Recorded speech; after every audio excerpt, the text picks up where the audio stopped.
Saya berani begitu ini karena juga saya tahu riwayat Gus Baha bahwa dia juga pernah menjadi murid adik saya. Satu, kedua dia adalah junior saya di Fakhriyah. Tahun 70-an itu di atas langit pasti ada langit.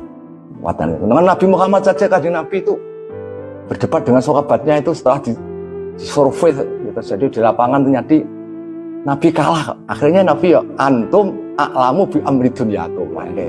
Gus Jazuli saya akui sport karena berani tawasobil haqqi kepada Gus Baha.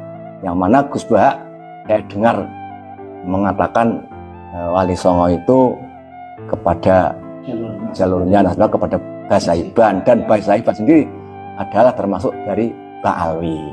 Nah, ini terus dikanter oleh Gus Aziz. Tidak ada jeleknya, tidak ada salahnya kalau saya mengingatkan kepada Gus Baha untuk ya hati-hati dalam berbicara, karena terjadi asrotun bilisani, asroh bukan sabul lisan, bukan itu asroh.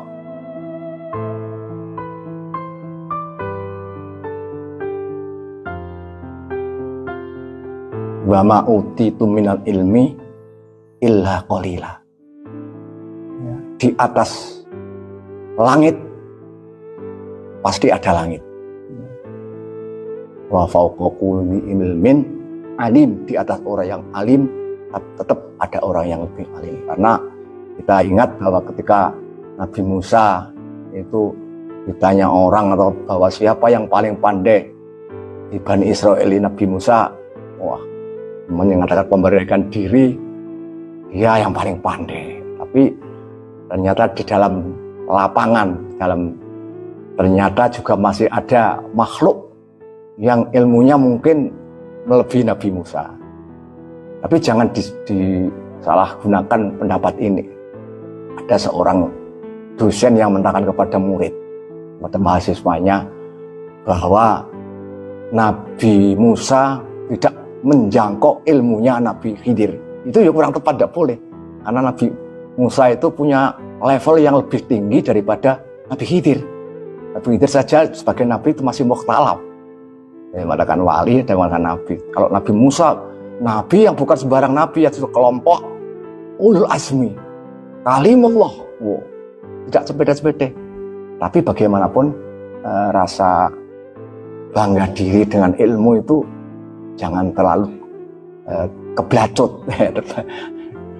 berbacut saja. Karena kita harus menengok ke kiri, ke kanan, ke bawah, ke atas, bahwa mungkin sepandai-pandai orang di dunia ini masih, kalau kita tahu itu banyak sekali ya contoh-contohnya. Misalnya spesialisasi masalah ilmu, seorang yang alim di dalam bidang kitab-kitab misalnya, tapi tidak sealim dengan B.J. Habibie yang alim dengan masalah engineering. Nah, ini manusia ada batasnya. Orang yang ahli ilmu kitab hikmah itu ya lebih alim daripada orang yang tidak ahli kitab hikmah. Misalnya sudah mendalami, mempelajari di dalam kitab Sirrul Maknun. Wah, ini kalau bisa Sirrul Maknun itu bisa atraksi yang luar biasa, seakan-akan seperti mukjizat. Seakan-akan bukan mukjizat.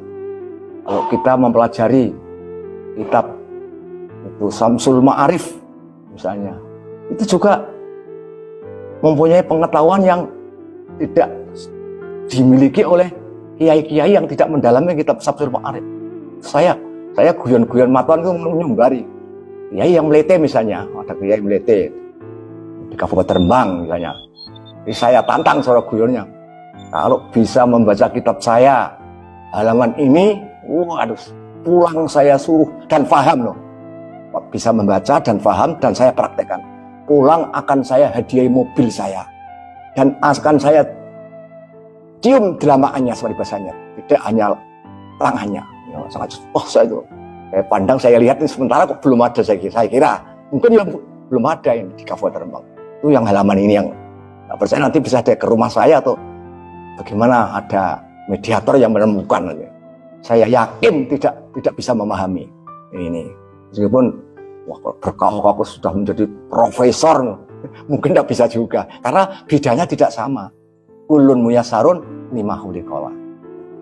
Yang orang itu punya kekuatan. Dengan Nabi Muhammad saja, Kanjeng Nabi itu berdebat dengan sahabatnya itu setelah di survei terjadi di lapangan ternyata Nabi kalah. Akhirnya Nabi ya antum a'lamu bi amri dunyakum. Nah ini ya, kepada Gus Aziz Jazuli saya acungi jempol bagus karena sudah bisa memberanikan diri, memberanikan untuk tawasau bil haqqi kepada yang seseorang yang mungkin oleh figur ya, oleh figur orang yang terpandai.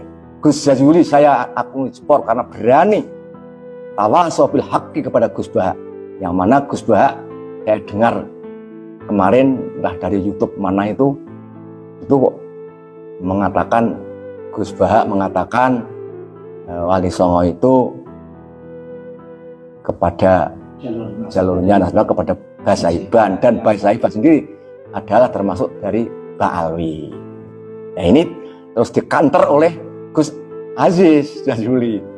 Nah kupasannya Gus Aziz itu ya tepat, saya kalau menurut saya itu sudah tepat itu, karena Gus Aziz itu ada data-data yang otentik, ya, data-data yang akurat untuk meluruskan apa yang disampaikan oleh Gus Bahak.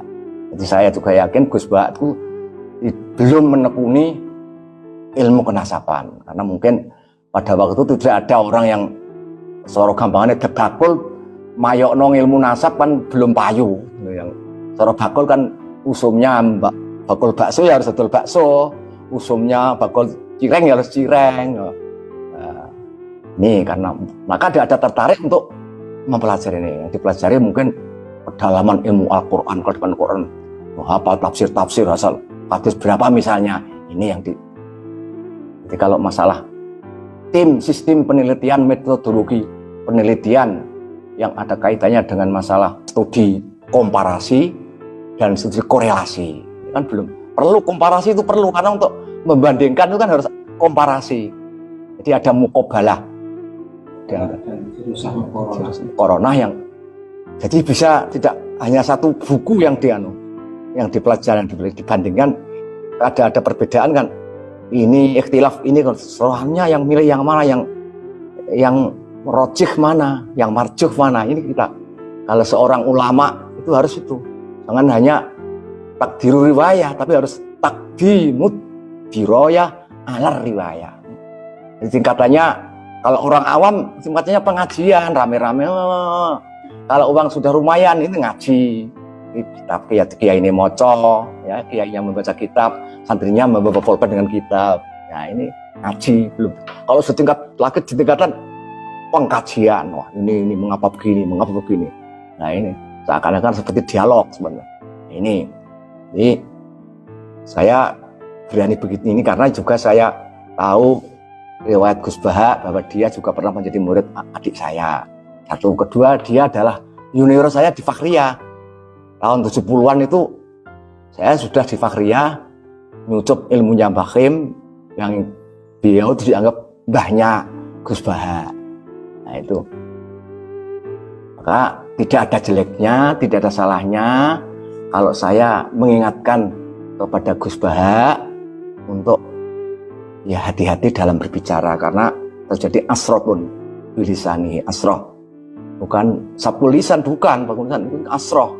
Menurut pendapatnya ini benar, tapi setelah diteliti orang lain dianggap tidak benar. Akan terjadi terus ada perbandingan, ada balance. Ini bagus sekali Gus Aziz ini. Kemarin saya dengar lagi dari Madura itu mengkritisi Gus Bahak dengan itu. Nah ini juga bisa ditiru. Banyak sekali kitab dulu. Misalnya Imam Al-Jubai terus dikritisi oleh Imam itu yang Asy'ari, kan muridnya lah. Murid kepada guru saja masih boleh mengkritisi dengan cara adab sopan, ya, dengan ya, perkataan yang baik, ya, kaulan karima, kaulan layina. Ya. Ini penting, dan jangan sampai terjadi istilahnya nggelakno wong, ya. Nggelakno wong atau ini penting sekali. Kalau ini tidak ada yang mengingatkan, sedangkan adalah figur publik seperti Gus Bah yang sudah terkenal top itu kan figur publik. Karena kan mentak lagi nih. Karena itu sangat saya sanjung sekali ya. Gus Aziz mengingatkan Gus Bah yang levelnya lebih tinggi. Saya sendiri juga termasuk orang yang pengagum Gus Bah. Iya, tidak perlu kagum terlalu lebih-lebihan. Karena itu takdir Allah ngono, ndak usah gumun. Allah memberi. Harus gumun kepada Allah, harus gumun diberi otak yang cerdas, diberi otak yang itu memirunya bagus. Ya alhamdulillah kita punya putra Rembang terbaik. Oh, kan bisa kita bangga juga. Nah, karena ayahnya juga saya kenal dulu sudah di Sundangwaru, Bah Naruan, bolo dewe, konco dewe. Ini saya sangat salut sekali kepada Gus Aziz yang sangat betul luar biasa ini Gus Aziz ini. Orang yang berani mengingatkan orang yang sedang yang asroh, kepleset, karena setiap manusia itu punya makhluk khotok wa nisyan, punya salah itu. Boleh salah, tapi jangan bohong. Kan gitu ada. Boleh salah, tapi harus mengakui kesalahannya. Enteng. Kalau mengaku kesalahan itu enteng nanti, umumnya enteng. Maling ngaku enteng. Oh sorry mas, oh, enteng. Tapi kalau ngongkok, seperti yang terjadi sekarang ini, diingatkan orang-orang bahwa Sewu ini kan sudah kadung kacau ya, kadung kocak. Kamu adalah tidak keturunan Nabi, malah orang direnungi, dipelajari, isinya ngamuk-ngamuk, nantang-nantang. Wah, terus mengatakan orang yang mempelajari itu yang malah dikaratkan dajjal, itu kan tidak sportif lah. Sepertinya kalau makalah dengan makalah, besi dengan besi. Jangan orang membawa pring kecil, kamu bawakan pedang, ya tidak imbang. Ya harus seimbang. Jadi dialog yang baik. Kalau merasa salah ya harus ya secara pelan-pelan kita menunjukkan baik. Nanti malah bagus nanti. Jangan dianggap terus saya akan membenci Habib. Tidak. Saudara saya, akhul Islam, Muslim, akhul Muslim. Kalau dia seorang Habib yang alim, saya akan hormat sekali. Kalau dia itu lebih alim, wah, umurnya di atas saya, atau umur 80-an, ngulang ngaji saya, wah saya takdim terus, saya kholi malah. Kalau beliau khol, saya datang. Seperti kalau Bakhim khol, saya datang. Terus Mbah Syakur yang dari kajian itu, saya kholi terusin walaupun anak-anaknya yang tidak mau kholi, saya yang mau kholi dengan teman-teman ini. Contoh mahabbah saya kepada para ulama, kepada para habaib yang baik. Walaupun itu tidak cucu Nabi, betul, saya tetap sayang, bukan saya membenci kepada mereka. Betul ini saya seakan-akan itu seperti Umairah kemarin menangis kalau ingat itu. Sahabat saya, saudara saya. Dan maka jangan gencar, jangan takut, jangan merasa rendah diri kalau terbukti tidak sebagai cucu Nabi. Tidak apa-apa. Tidak menjamin jatuhnya harkat martabat seseorang. Kalau beliau itu masih berbuat baik kepada umat, ya, berbuat baik kepada sesama, ya, mengakui kesalahannya, mengakui kekhilafannya. Karena ini ya sudah menjadi kesalahan yang umum, yang sudah tidak ikut salah jadi. Tapi karena kena getahnya, kena batunya, ya itu resikonya. Maka saya ingatkan lagi kepada para ulama, para kiai yang mungkin berbeda pendapat, jangan menjadi itu suatu alat, suatu benturan yang bisa mematikan kedua belah pihak. Kita harus saling asah, asih, asuh.